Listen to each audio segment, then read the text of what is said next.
An ideal lap is a theoretical best lap that is achieved by combining all of your fastest sectors together.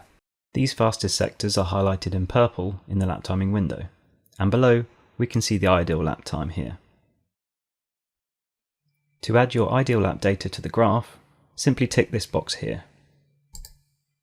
And as you can see, we've now got our ideal lap delta time and the speed trace from the ideal lap overlaid above. You may notice that there are some differences in the speed trace and the delta time during the first half of the lap, but during the second half the speed traces are absolutely identical and the delta time is perfectly horizontal.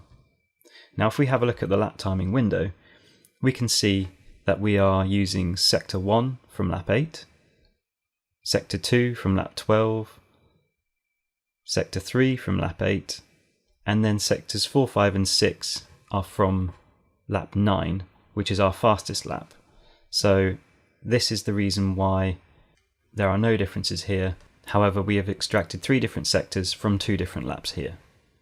If you look above in the video window, you will see a new message has appeared.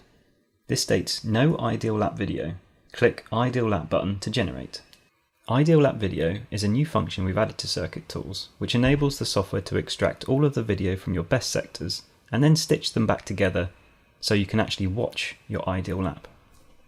The ideal lap button is located on the video toolbar and is highlighted in orange. To generate the ideal lap video, simply give this a click. Now this can take a while depending on PC performance, and the status is shown next to the button. So for example, at the moment it is showing extracting sector 1 of 6.